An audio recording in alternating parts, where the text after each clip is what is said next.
Welcome to the Orgasmic Lifestyle Podcast with me, Venus O'Hara. An orgasmic lifestyle is about reaching a climax in all areas of life, not just in the bedroom. Here, we dive deep with expert guests on topics like nutrition, spirituality, personal development, sexuality, and much more.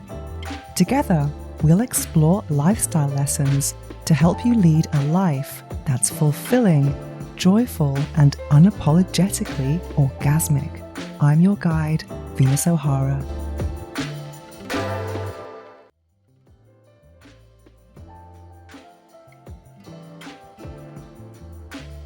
Welcome to episode 136 of the Orgasmic Lifestyle Podcast with Venus O'Hara.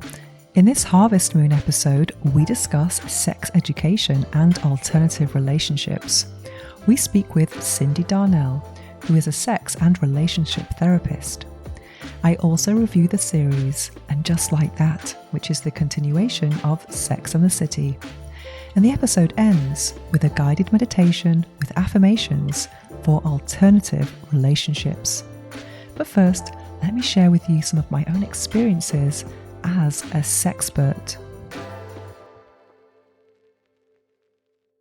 Let me tell you some of my experiences as a sexpert lately. It's been 16 years since I became a full-time goddess, full-time sexpert. I started my blog in 2009, and it's been a real journey over the years. There's been ups and downs, challenges, and triumphs, and lots of fun things in between. And I'm very attached to my philosophy and my mission. And my mission is to encourage others to prioritize pleasure and peace.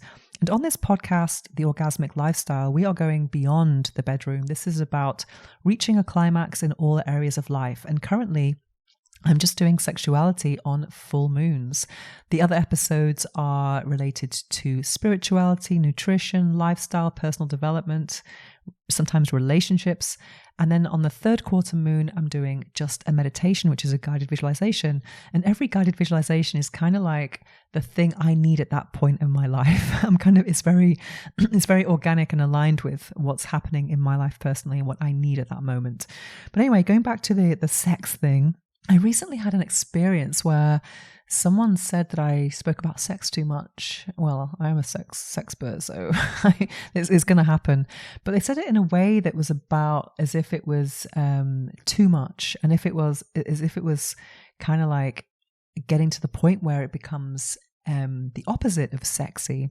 And it was a really valid point, because I'm always open to listening to other people's perceptions of me, pointing out blind spots, etc. And I don't mind being challenged, because it makes me question myself. And I was asking myself, is this true?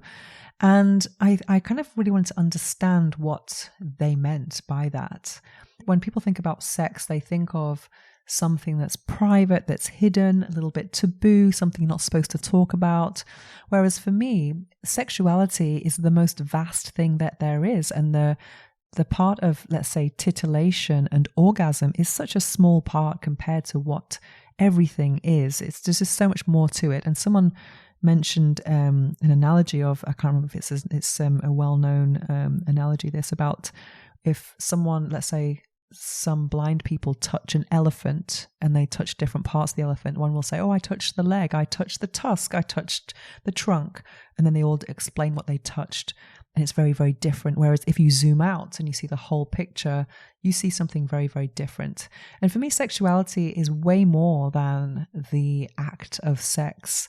And I'm actually more interested in sexuality than the act of sex itself when it comes to my work and conversations, etc. I think sexuality can, influences other parts of our lives. It can influence our identities, how we choose relationships, our relationship with our body, our fulfillment. There's just so much to it. And yeah, it's and also our moods. I mean, it can be a spiritual thing for some people. For others, it can be very different. It can be just a physical act. And for some people, it can be everything in between, depending on the moment and who they are with. And interestingly, when I was experiencing this kind of assessment of my own views of sexuality and really asking myself, am I too much in this topic? I started to actually reconnect with some of the parts of sexuality that really are interesting to me from a sapiosexual and sacred sexuality stance. And I started rereading this book called Sexual Energy and Yoga by Elizabeth H. This is one of the best books I've ever read on sacred sexuality. It's not a sexy book at all. It's very deep, it's very elevated, and it's very spiritual. And that's not for everyone, but that for me is what turns me on the most. This understanding of sexuality, of the massive power that it has, and how it's very, very misunderstood as well.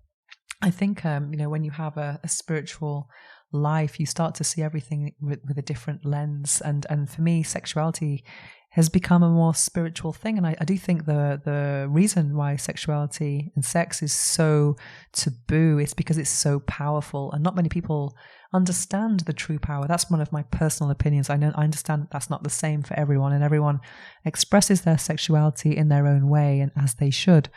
But anyway, as I was going through this exploration and reconnecting with my purpose, it was so interesting because last week, the Sexual Health Alliance from the US were in Barcelona. And I don't really know much about the Sexual Health Alliance, but I know it's a kind of body that certifies sexologists, sex therapists, sex coaches. And the more I'm finding out about it, the more I'm kind of like, wow, I like this association. I like this organization. I really like what they are doing. And I was invited to meet them, lots of their members, lots of their students, to actually give a talk about my work. It was very last minute, and it was so wonderful to actually connect with people in my field who are also mission based, who are really connected to the purpose of making sex more pleasurable and helping people overcome trauma through their work. And when people were sharing about their work and what they did, I kind of understood as well, it's not titillating at all. It's not even orgasmic. It's about, people sharing deep traumas, deep shame and experiences that have really blocked them from feeling and experiencing the joys of sex and intimacy. And that is a very valid job, which should not be looked upon as something frivolous or not important or dirty or shameful, not at all. And it was just wonderful, because I think also whatever sector you are working in, if you're a remote worker, sometimes we miss out on that type of companionship and sharing. As someone who has got the same experiences as you, I don't really get to experience in real life meetings with people that I'm working with. So it was so good to have that connection. A lot of my in real life meetings are just social, which is nice, of course, but it was just good to be in the same space as people who are trying to change the world one orgasm at a time.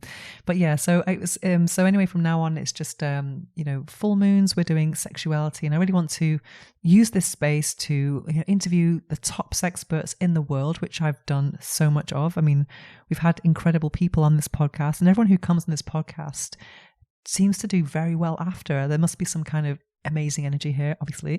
And I'm just in awe of seeing how my guests really seem to blossom, and just watching them and thinking, oh, they've been on my podcast. Wow.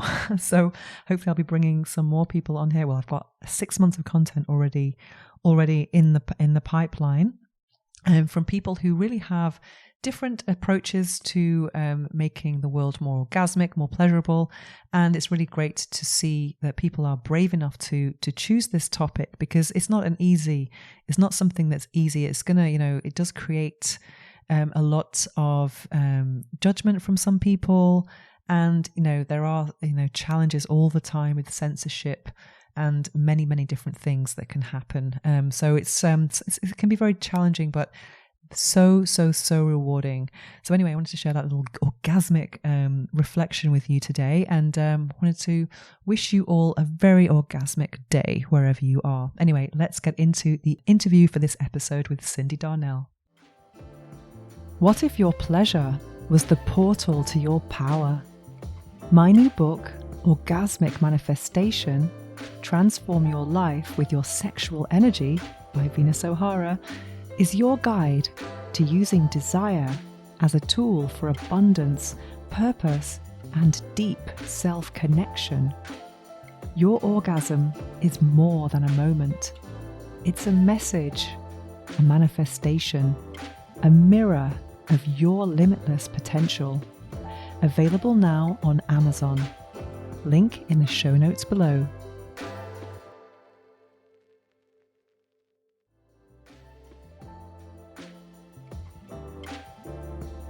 Now it's time for this episode's interview. We speak with Cyndi Darnell, who is a sex and relationship therapist. Cyndi Darnell, welcome to the Orgasmic Lifestyle Podcast, where every day is a climax. It's a real pleasure to have you here. For those who are Thank you, unfamiliar Megan. with your work, could you tell us what you do? So I'm a sex and relationships therapist, and I authored a book called Sex When You Don't Feel Like It: The Truth About Mismatched Libido and Rediscovering Desire. Mhm. And one of the big topics that comes up in my work for a lot of people is this question of libido and desire, how if we have too much or not enough, or it's different than our partners, or it's different than our friends, and what is it supposed to be? Should we even have it? And that's what inspired me to write the book. Mhm. And what else do you do? Are you also a therapist? Yeah, but I focus primarily on sex and relationships. I was trained originally in mental health counseling, Mhm. but it's not something that I spend a whole lot of time on these days because my focus has since moved across to sex and relationships. And I'm especially interested in alternative relationship structures these days more than traditional relationships. I still work with people in traditional relationships, but I think increasingly we're having more and more public discussions about the role and the function of traditional relationships and really who they are for and who they benefit, and also the impact of them on our sex lives, because I think historically traditional relationships really were oriented around men, around productivity, around ownership, and a lot of people across the gender spectrum are finding that that style of relating is it's very limited, and it does tend to produce a lot of resentment and restriction in terms of how we love, how we fuck, Mhm. who we fuck, and under what conditions we do it. And I don't necessarily have a whole lot of answers, but I have a lot of questions, and these are questions that I spend a lot of time talking to my clients about, and gleaning people's insight around what works for them. And often that is stuff that sits outside the square, which starts telling us that perhaps how we understand sex and relationships from a conventional lens, what we're expected to do, doesn't necessarily actually fit what feels good. And I'm very interested in what feels good rather than what looks good. Absolutely, because relationships supposed to feel good, isn't it? We'll dive into that in a moment. So, what inspired you to follow this path? So, I grew up in Australia where sex and relationships education at that time was, pretty limited, and I think it still is. And increasingly, I don't necessarily think school is a place where sex education. It's not whether it should or it shouldn't happen. I don't really have a position on it, but overwhelmingly, it doesn't happen.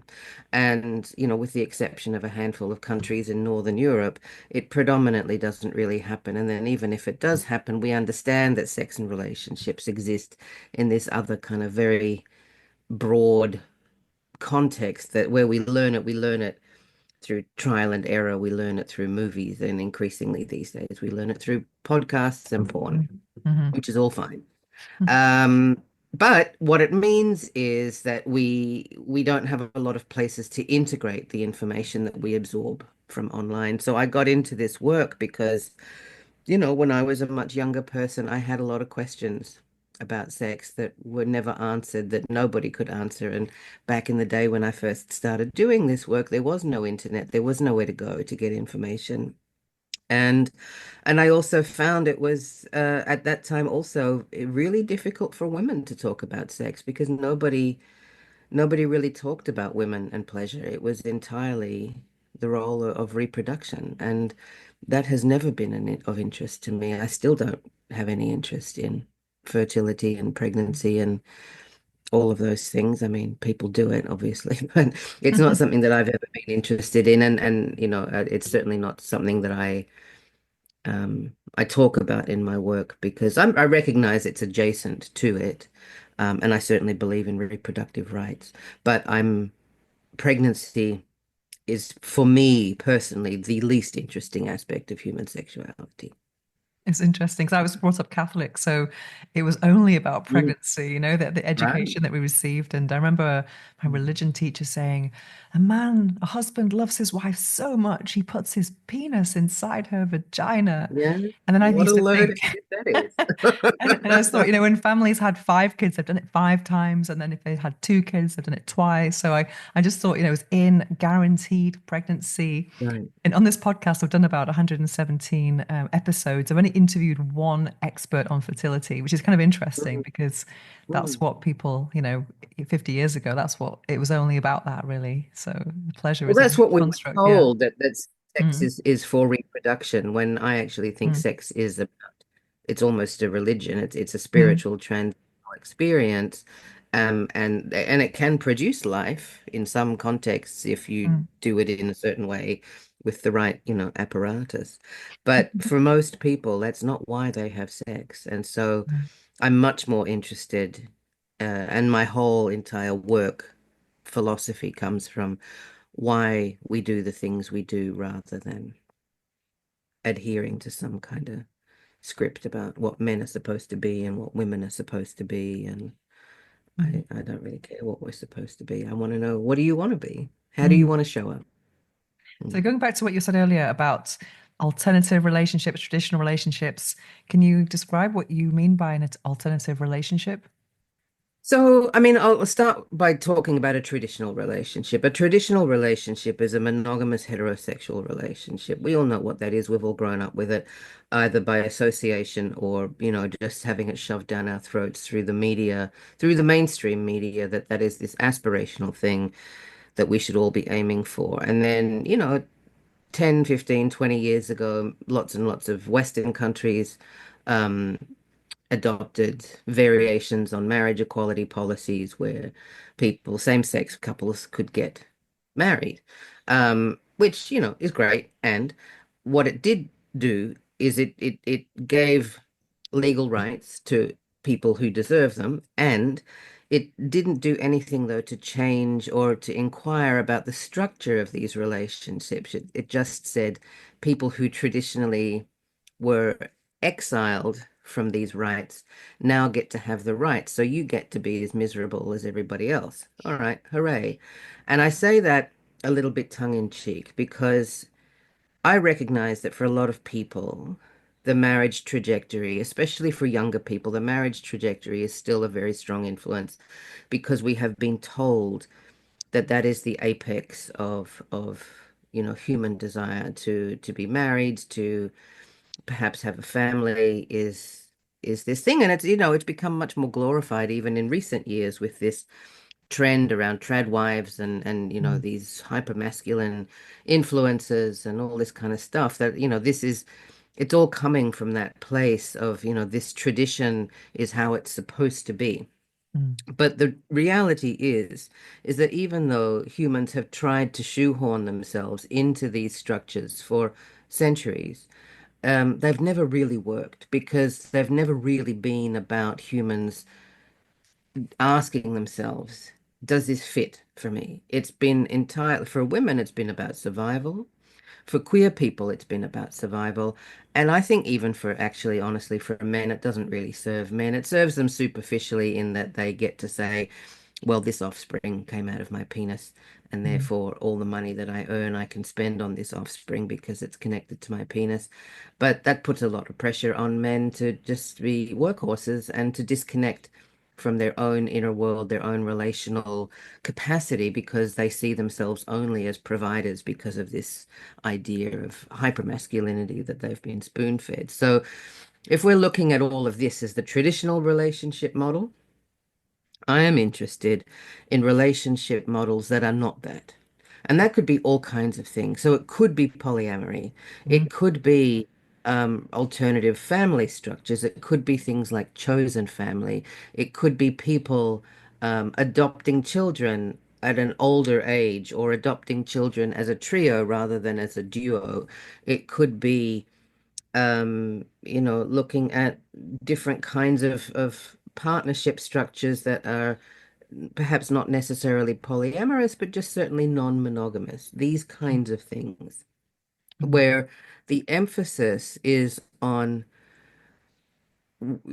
what's going to be good for me, what's going to be good for my partners, and then also sort of separating it out a little bit from capitalism, because part of the way that traditional relationship structures have been upheld is through these structures of, the church, through capitalism, through gaining and retaining wealth. Because if you can control the flow of cash, you can control who gets to have the power and who gets to have the babies and all that kind of stuff.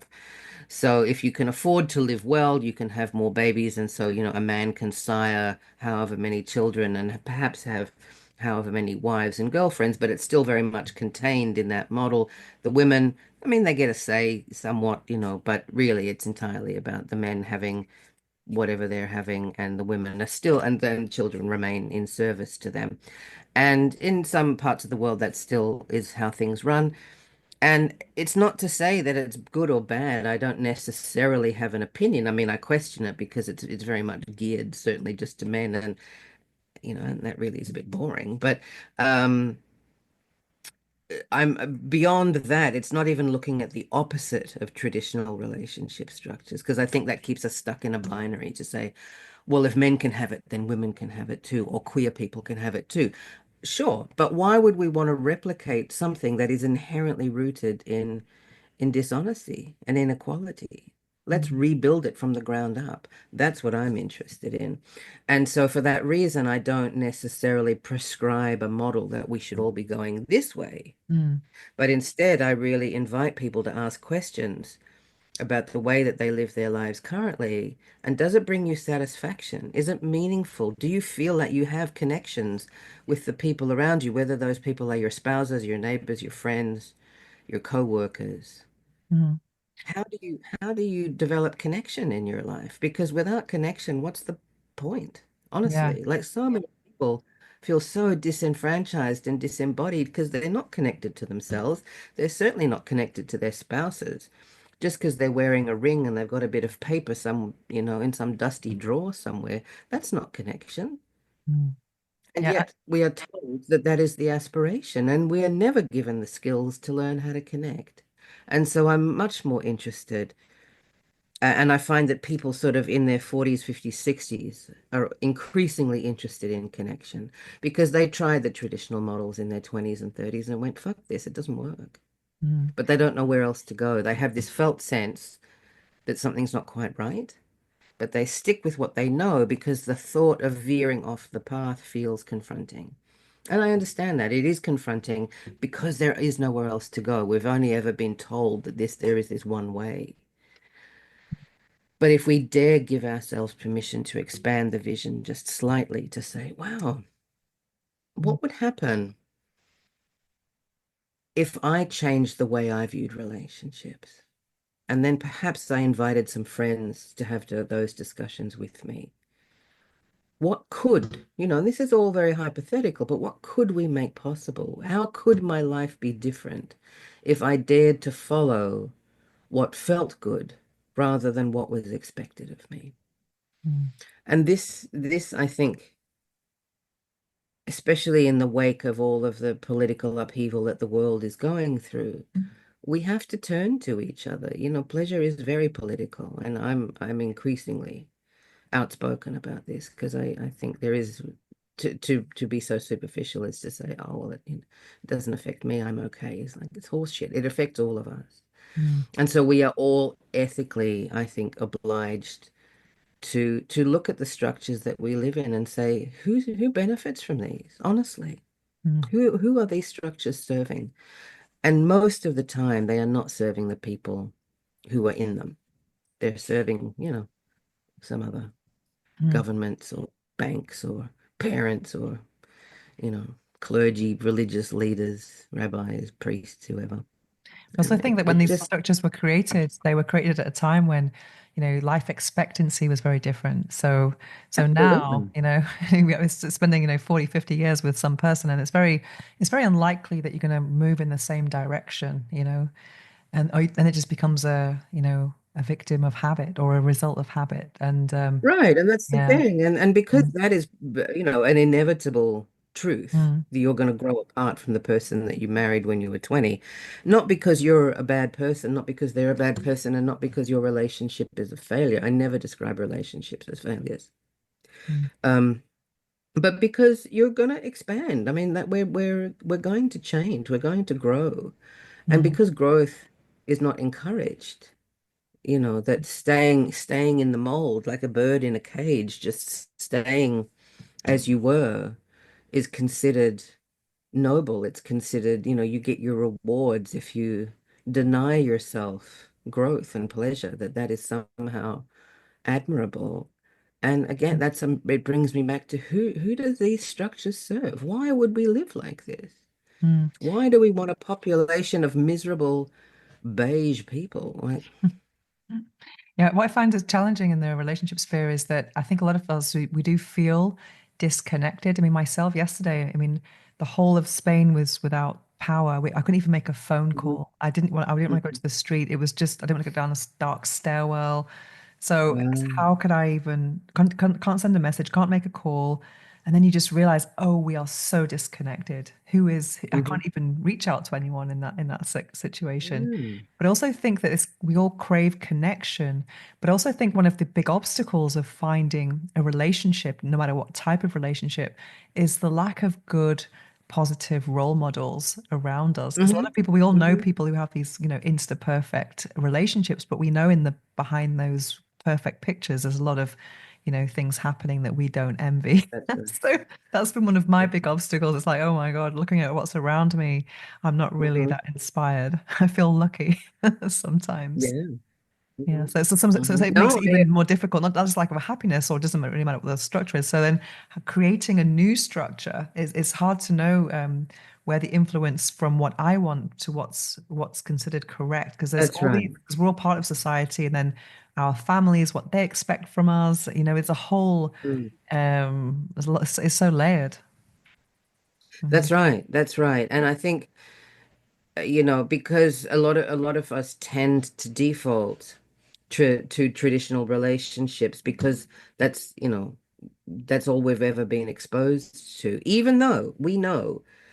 And we had parents, if our parents were together and we had, straight heterosexual parents, it's inevitable that somebody cheated somewhere along the way, or that mm, somebody had an affair, or somebody, or someone, our friend from school's parents had an affair, or, these kinds of things. Like we all know that it's all, lies. But the being able to lean into it feels really scary, because one of the fabulous marketing aspects of monogamy and traditional relationships is that it tells us that all of our insecurities will go away if we do this. And that's a very appealing marketing ploy, to go, wow, if I do this, I will never feel anxious and insecure again.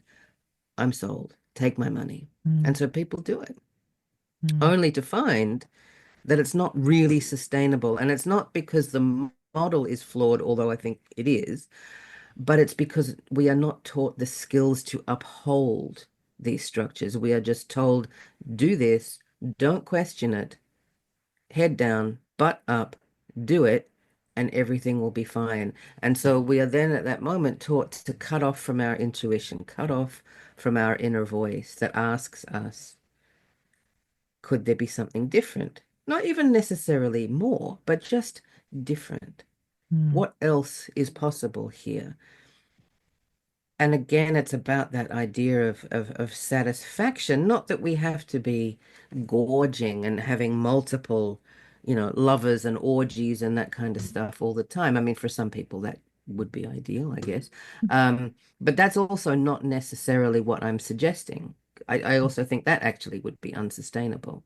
Mm, But more about if we focus our attention on how do we create meaningful connections, whether they are mental connections, emotional connections, sexual connections, social community-based connections, economic connections, whatever the connections are. We need multiple layers of connection. We are humans. We are not solitary animals. That we know for sure. And because we deny that part of ourselves through traditional relationship structures, uh, it those feelings have to go somewhere. And that, that suppression can lead to, and this is, the mental health training part of my history, leading to feelings of anxiety, leading to feelings of depression, leading to feelings of loneliness, leading to feelings of isolation, because increasingly, especially with all of, internet and stuff, we have this illusion of connection. mm, My entire professional life is online. Everything I do is online. So I know I'm also part of this system.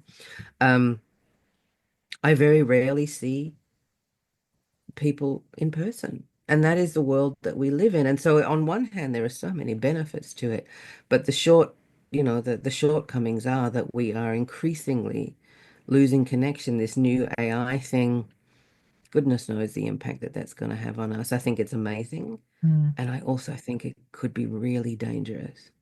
Yeah, I've I been don't know. watching We'll Black see. Mirror. Yeah, I've been watching Black Mirror this last week. It's been crazy. But is there any type of, let's say, relationship that you have witnessed that's highly unconventional, but you've seen that it works really well without mentioning names or anything? Is there any kind of situation that that's really kind of from the outside very unusual, but you've seen that it works well? I see a lot of people in their 50s, 60s, 70s married, living apart, living in separate Okay. houses. And Was that that works first very marriage or second? Because because I know a lot of people who are divorced, they're like, never um living with anyone again. They kind of some are support that. some are first, but they started late, like they got Oh, married in okay. their 40s. And then Mm, some are second and third marriages. And sometimes it takes that level of practice, and there's mm, no shame in getting it wrong the mm, first or second time.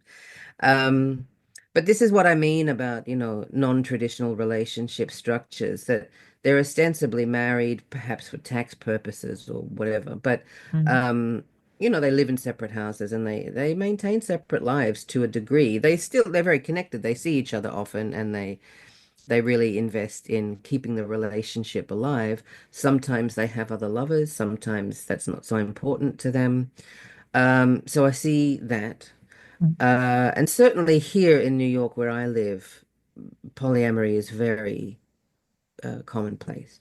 mm. Um, it's almost as if I think being monogamous in New York City is people are like, oh, really? Um, Exotic. yeah, well, it just seems a bit stuffy. But Mm, and again, like not to say that monogamy is bad necessarily, but my thing is it's not about how one should or shouldn't live. But the reasons that you're doing it, have you checked in with yourself? What motivates you? Is it just to placate insecurity, or is it because you have, thought about this every which way and you've decided, no, this is the style that I want to pursue because of this, that, and the other reason? That is really what motivates me more, that self-inquiry around how am I going to live in alignment mm, with myself in such a way that brings me peace and joy and the capacity to be a good community member rather mm, than just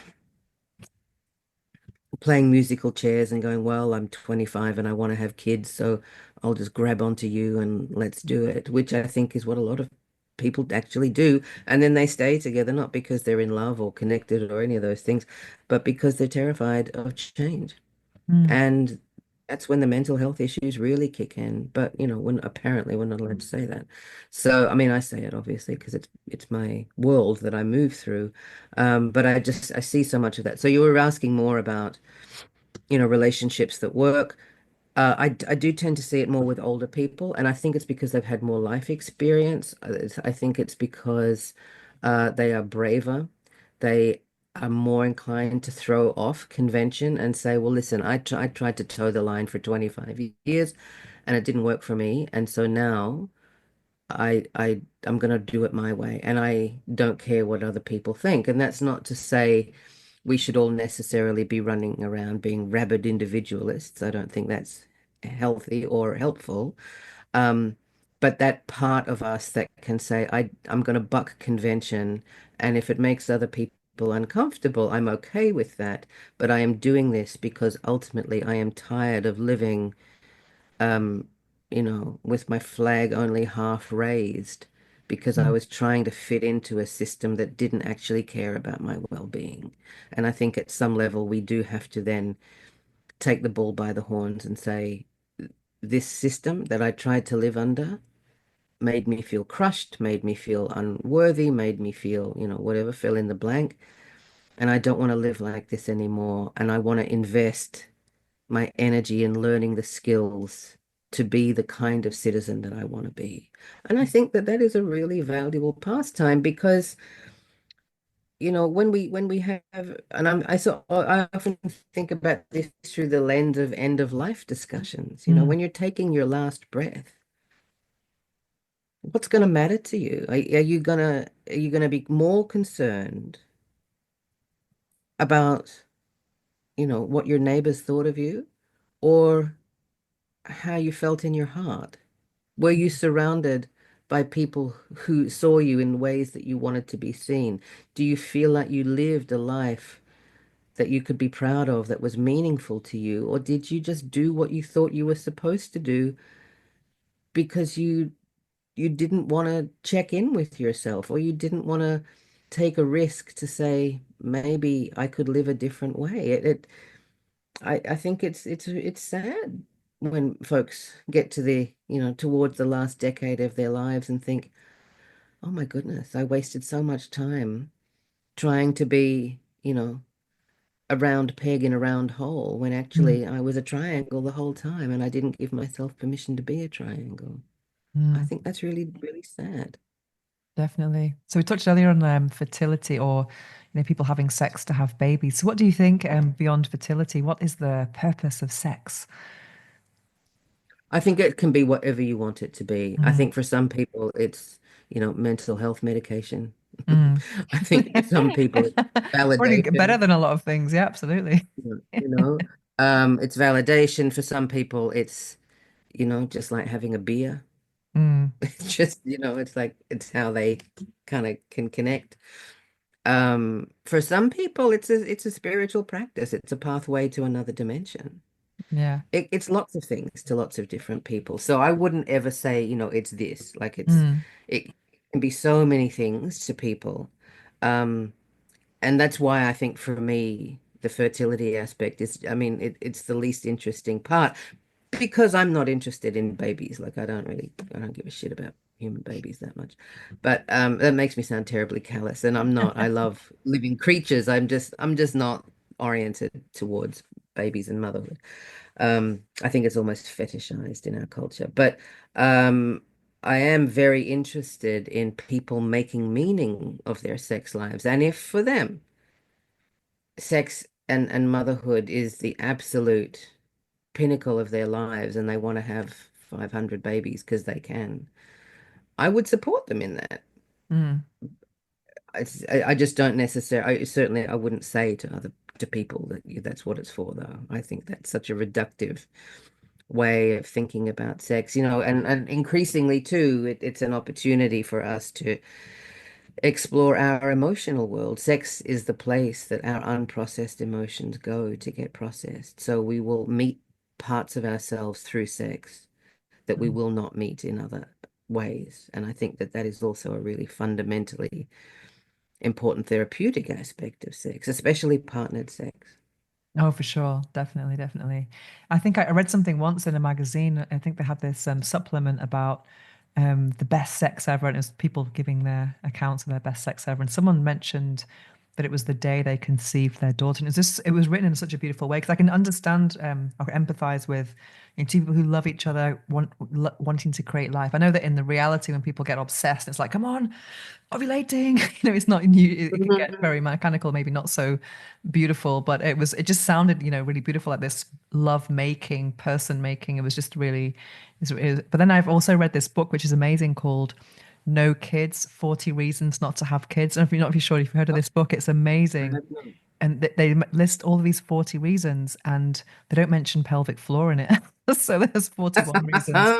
But it's really interesting. But I think it's I think also what I find difficult about having unconventional sex lives, unconventional relationships, is that your family structures around you might not validate the seriousness of your relationship, sometimes, because I mean Absolutely. this is really, Absolutely. invalidating, gaslighting almost. Because I'm from an Irish Catholic family, and I know that I've had cousins and stuff who are living with their partners, have mortgages, but because there's no ring on the finger, if they go and visit someone, they have to sleep in separate rooms, and Yeah. it's really like, oh, no wedding, then, so this is Mm. comes goes beyond families as well. Yeah. Yeah, and also And spouse that's why I privileges and think, yeah, and over the years, there are pockets of the world where these traditions still are very strong, whether they're, Catholic or Muslim or Jewish or, Mm, there are variations of it, I think, in lots of different religious contexts. And, breaking through that is difficult for people because of this idea that, f the nuclear family or even perhaps a slightly broader version of family is so central mm, to so many of these religious institutions. But part of the reason that it is that way is because this is how these institutions have power over people by putting the fear in them that if they stray, they will be excommunicated from the family or excommunicated from the, institution or, these threats of being exiled. And we know that in our DNA as humans, being exiled is terrifying. Nobody wants to be kicked out. Nobody wants to not be in the tribe because you won't survive. We need each other. And this is where this hardwiring for connection is so crucial.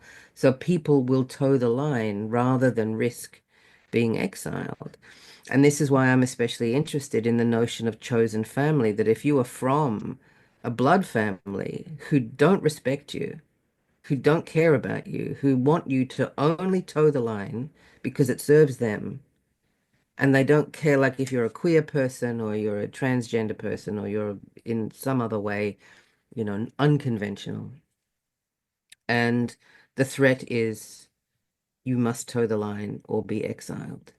That's a mm, hell of a way to live mm, for, 70, 80, however many years that you're on the planet.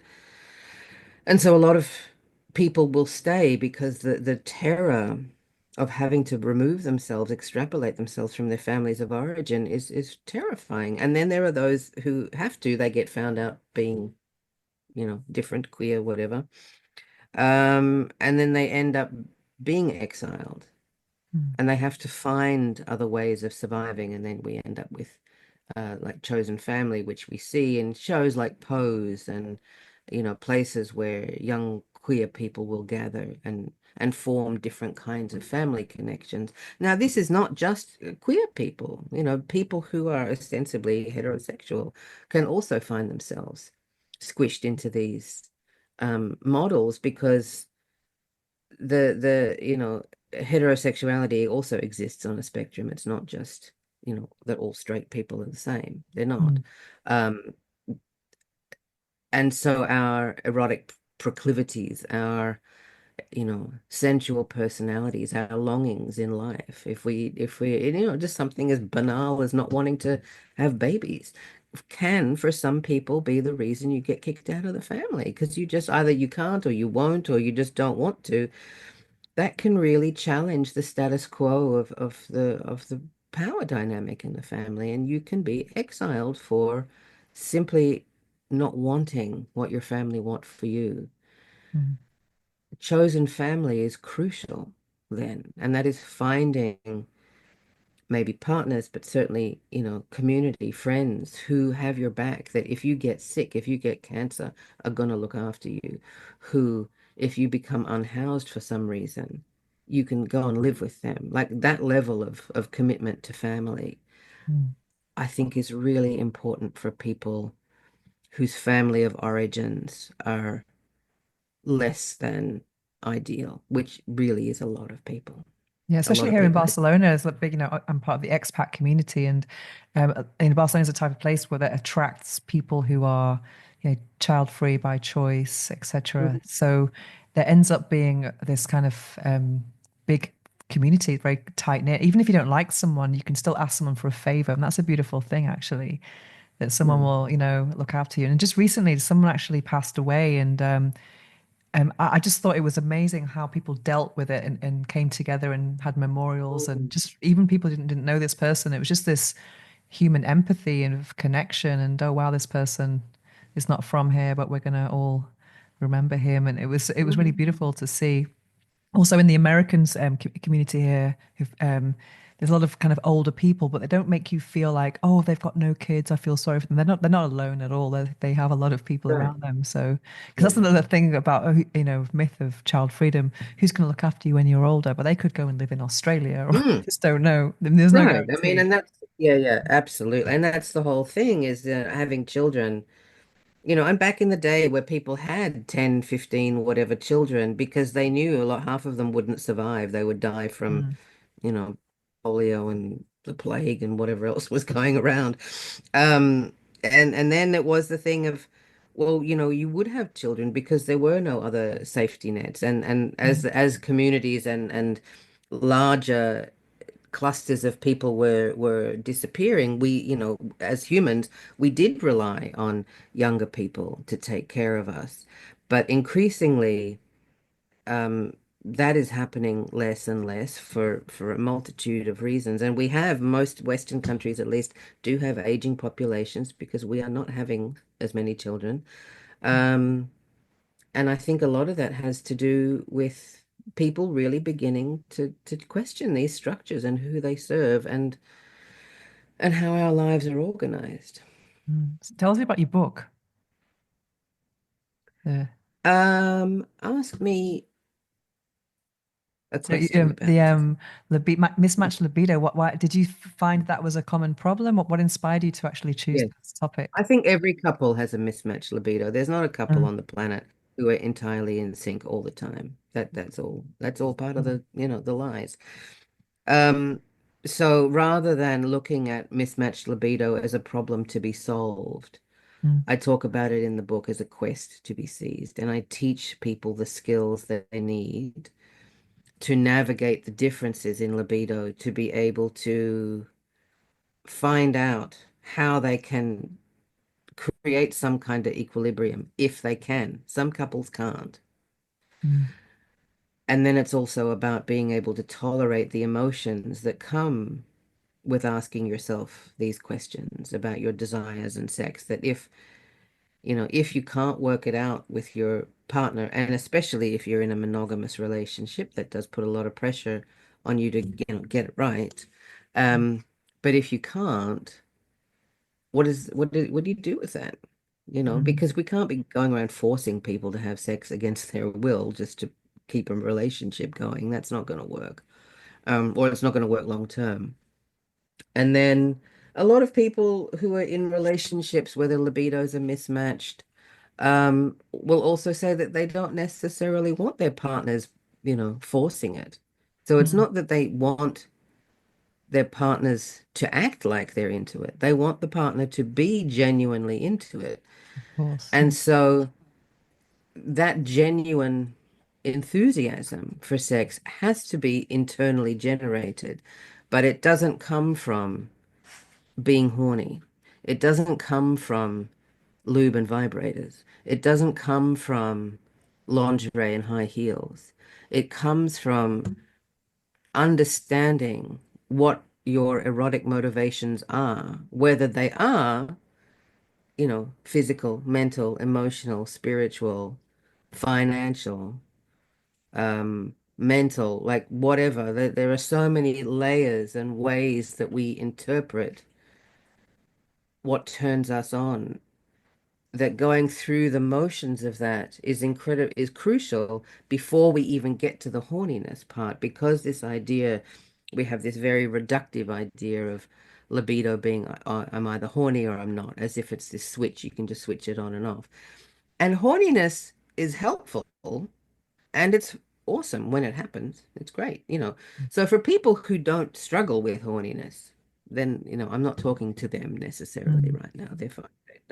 They're okay with it, but they will eventually get to a point in their life, potentially, maybe, where horniness will be a bit elusive, and they'll be like, I used to be horny all the time, and now I'm not. This is certainly true for women in menopause. They'll go through a period, generally, um, for, you know, at least a couple of years, if not 5 or so years, and some like permanently, where whatever horniness was once there has just gone. And Mm. it's, for some, it's a relief. For some, it's really devastating.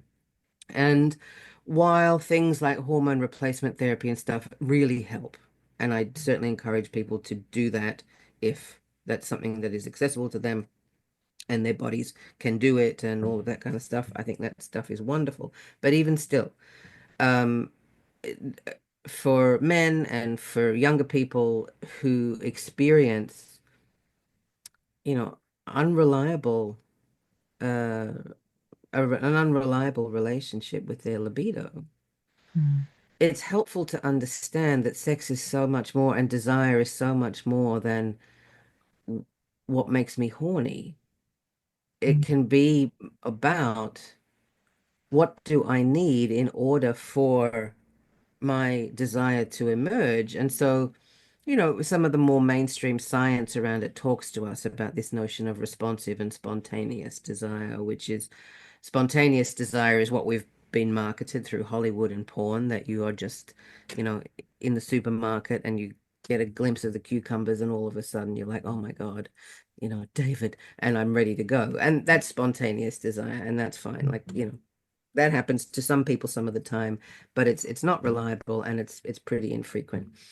Um, the alternative is responsive desire, and that means that we respond sexually to a set of cues, and the cues might be visual, but they might be emotional, they might be mood-based, they might be related to how we are being treated by another person.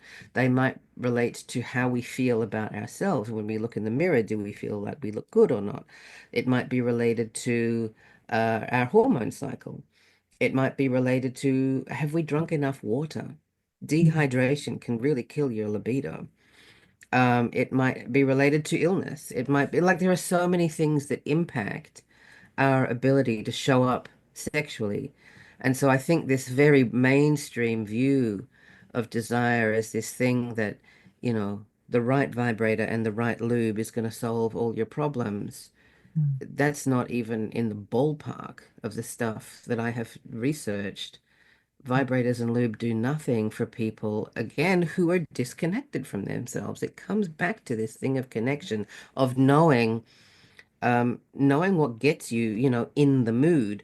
And so this idea of having a responsive desire, being able to say, well, when I have felt like it, these are the conditions under which it's happened for me. So Mm. what does that tell me about what my body needs in order to start to show up sexually? And then if you are in a relationship, that's the kind of information you want to share with a partner. Ideally, that partner will be receptive to what you're saying and be like, all right, well, let's make this a project we can do together. What can happen sometimes, though, is that people say, wow, I know this about myself. They say it to their partner, and their partner says, I don't want to do that. Mm. Yeah. Right? And then we have a very different relationship problem. Then we don't, it ceases to be a sex problem at that point, and it starts becoming a relationship problem. Because if we are with partners who insist that it's my way or the highway, that's very, very hard to create meaningful connection, especially when you're looking for sex to be where you're both enthusiastic about it. It does require this give and take. And so this is where the skill building comes into it, learning how to be in attunement with each other, learning how to be in flow with each other. A lot of people don't know how to do that, or they can't be bothered learning how to do it. And that is a big problem.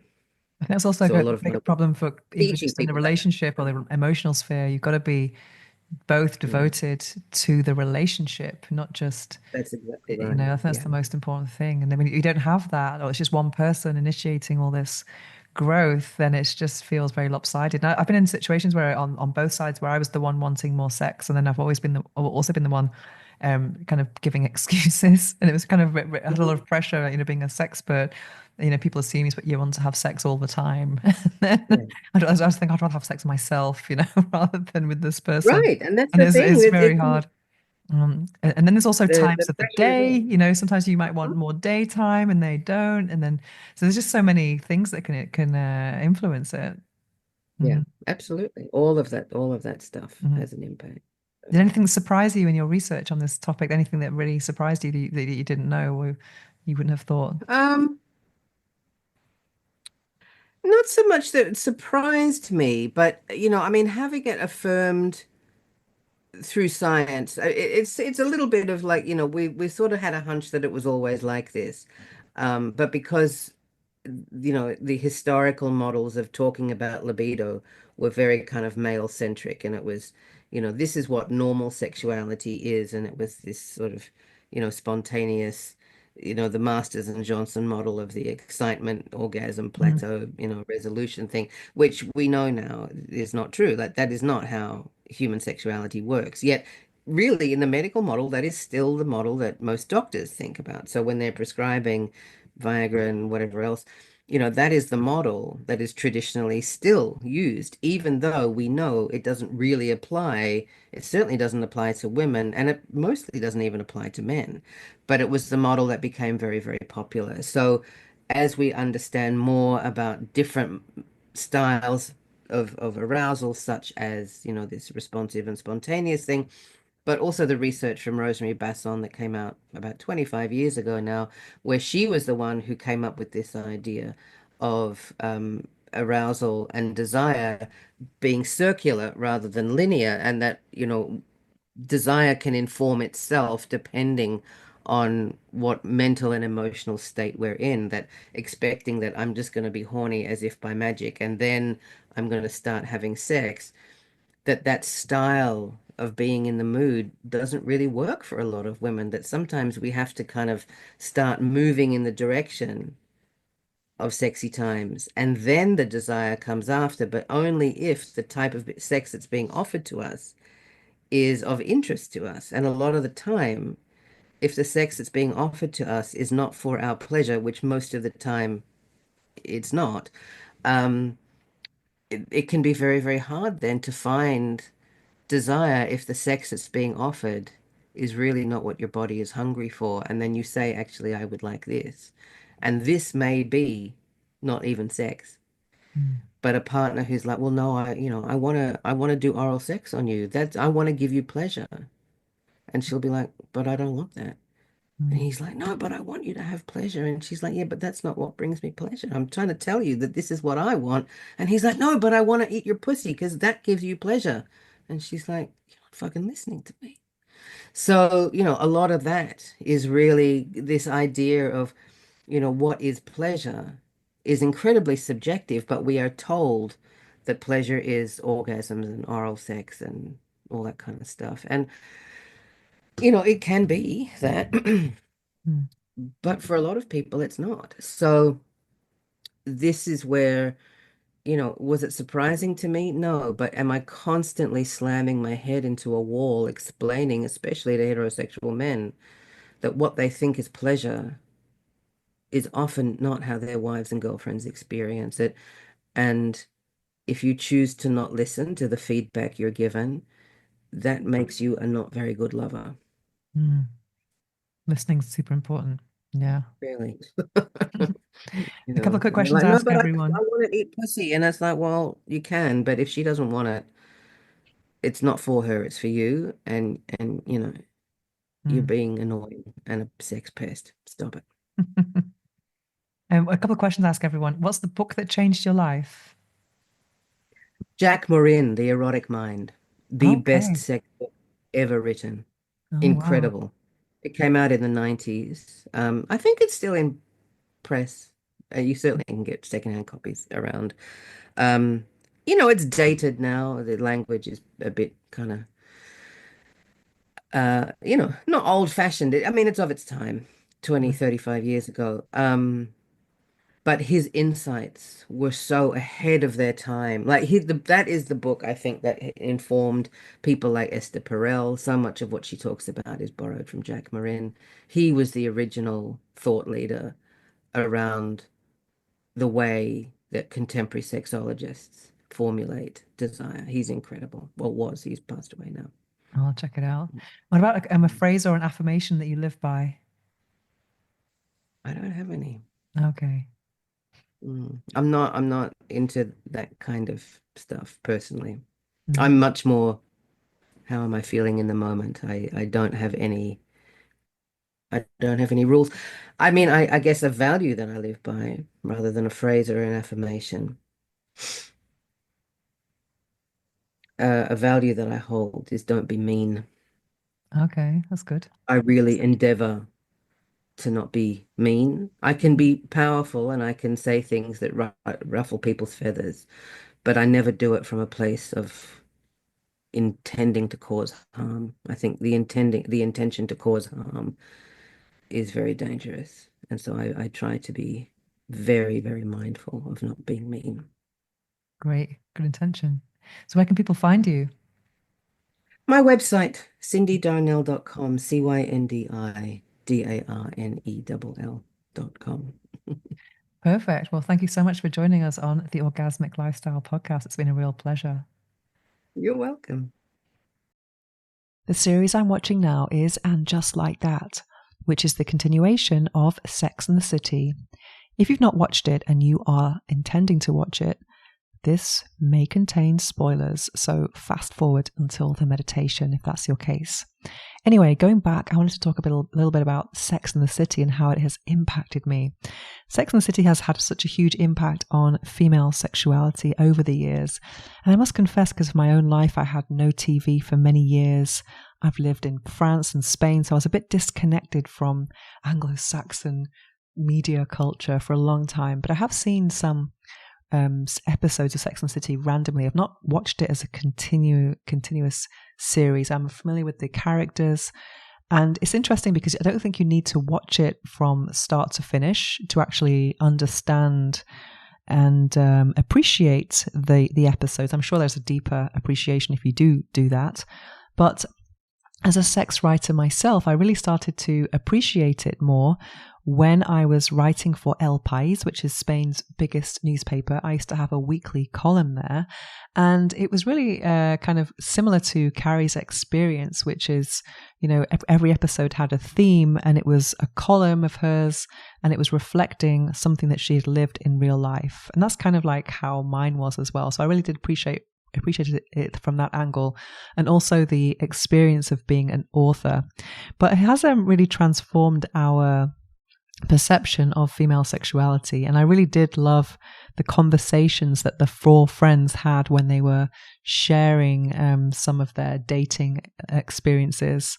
I remember one of them when I think it was Miranda was talking to the friends about how a guy went down on her and then kissed her after, and she thought it was disgusting. And I think that's one of my biggest turn-ons, actually. I just love tasting myself from someone else's mouth.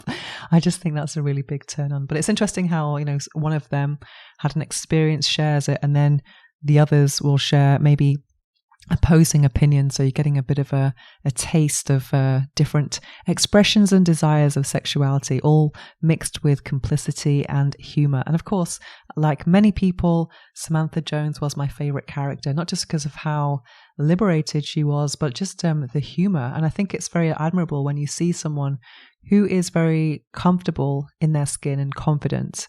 It's not just about the sex part, but just being very at ease with their own life decisions and desire, etc. No shame at all. It's really, really cool. But anyway, going on to And Just Like That, I did watch the first series and I just thought it was just like, oh my God, how can I say? It seemed to be like extremely woke. It seemed to be as if they were kind of ticking off many different boxes to show how diverse they are. And these this type of agenda made it seemed a bit excessive to the point where it didn't seem natural.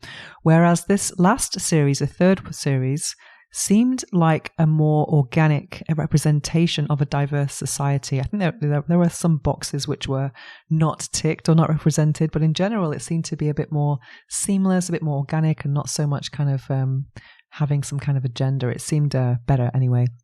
And at first, when I watched the first few episodes, I must confess, it felt like I was a fly on the wall of some privileged people in New York's life, and there wasn't really much storyline to it. There didn't seem to be much sense to it, but then it gradually gained momentum until it ended, which was kind of like a bit of an anticlimax, really.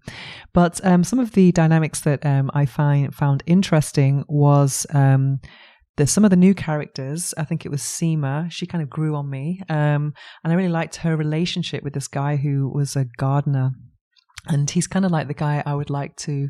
The kind of the guy I find attractive, who is kind of alternative. I don't know if he was vegan, but I'm a vegan.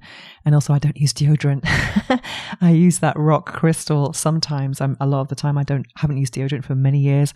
I don't use nail varnish. There's a lot of cosmetics that I don't use at all.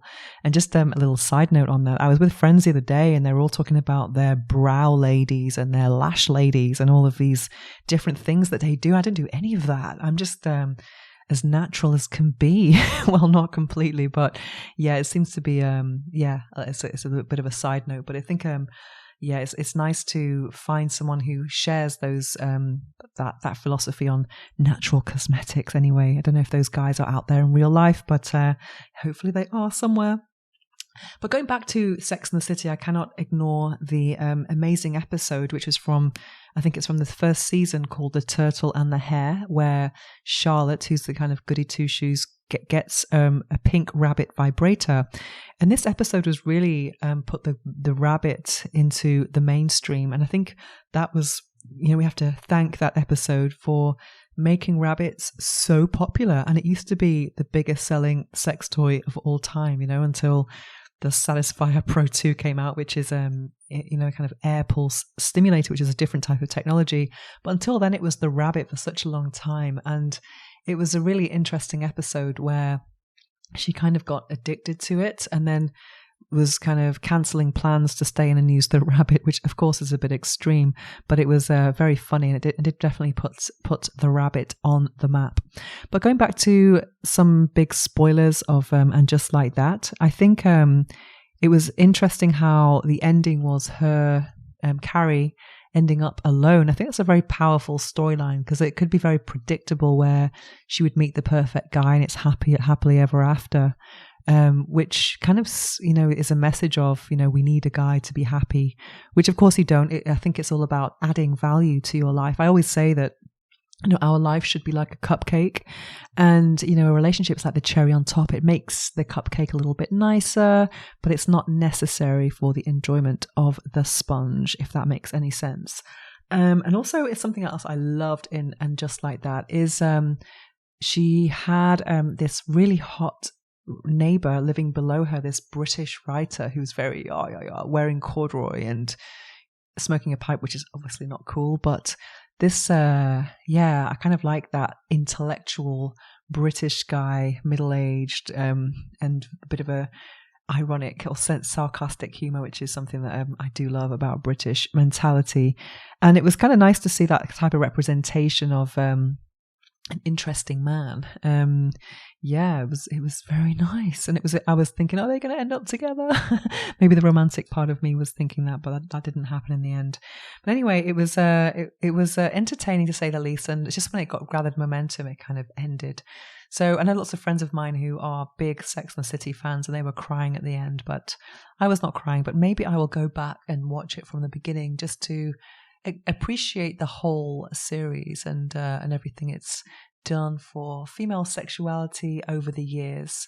And one of my friends was actually talking about that. She started watching it from the beginning, and I think Carrie was writing on a typewriter, and then it became a computer. So it's interesting to see how writing and media has evolved over the years as well. Because in the more recent episodes of And just like that, there was a podcast. So it's gone from, a column in the paper to going online, etc. So that's the interesting side of writing for me anyway, as a writer myself.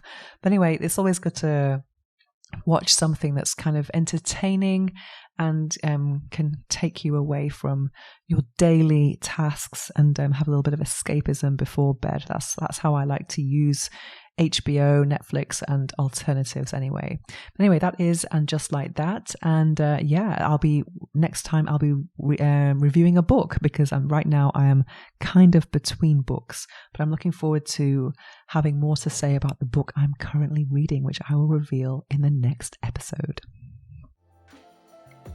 Now it's time for this episode's meditation. Please don't listen to this while driving or operating machinery. Instead, take a break from whatever you're doing, get comfortable, take a deep breath, and enjoy.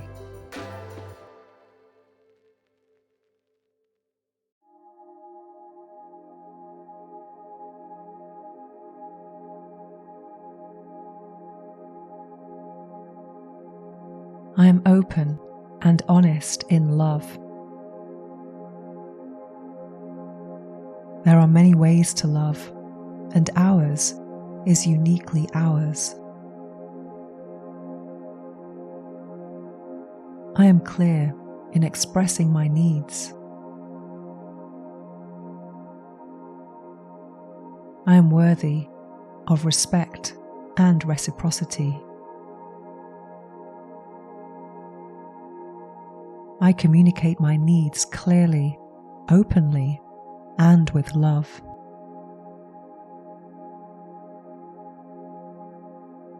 Honesty creates trust, and trust deepens our connection.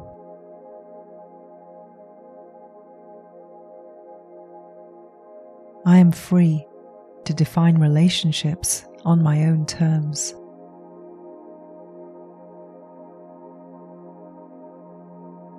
I am open and honest in love. There are many ways to love, and ours is uniquely ours. I am confident in setting healthy boundaries. I listen with presence and compassion.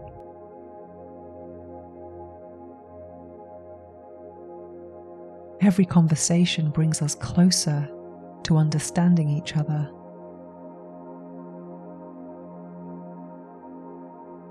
My boundaries are valid, healthy, and necessary.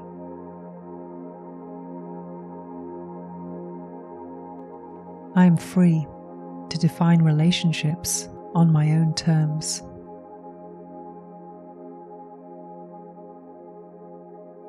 I am open and honest in love. There are many ways to love, and ours is uniquely ours. I am safe to speak my truth.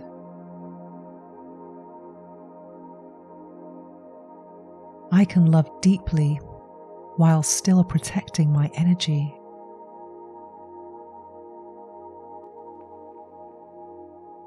Respecting my partner's boundaries strengthens our relationship.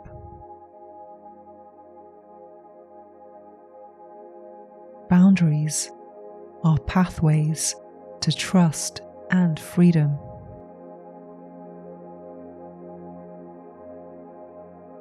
I am free to define relationships on my own terms.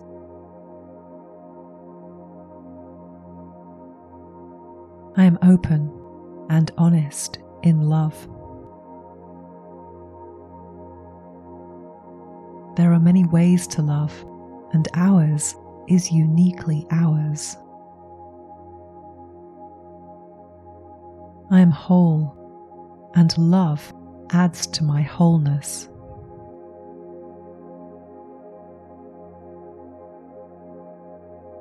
My needs matter, and I express them freely.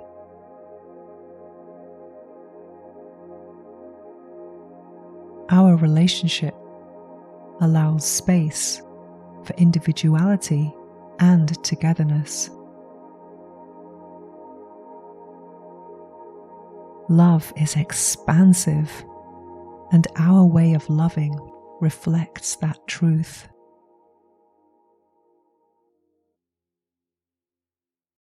I am free to define relationships on my own terms.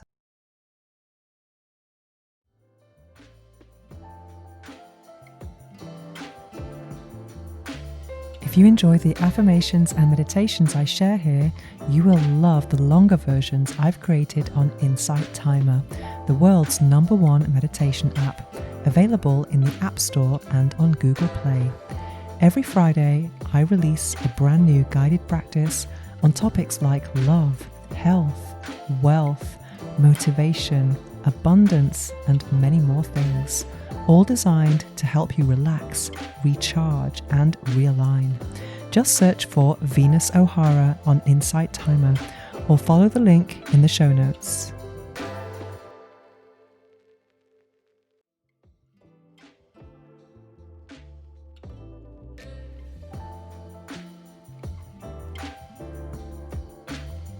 To find out more about me and my orgasmic lifestyle, visit venusohara.org or follow me on Instagram. The Orgasmic Lifestyle is also on Substack and YouTube, where you can watch all the interviews with our experts. All the links are in the show notes below. Make sure to search for the Orgasmic Lifestyle Podcast by Venus O'Hara in Apple Podcasts, Spotify, and Google Podcasts, or anywhere podcasts are found. And click subscribe so you don't miss any future episodes. Thanks for listening, have an orgasmic week, and make sure every day is a climax.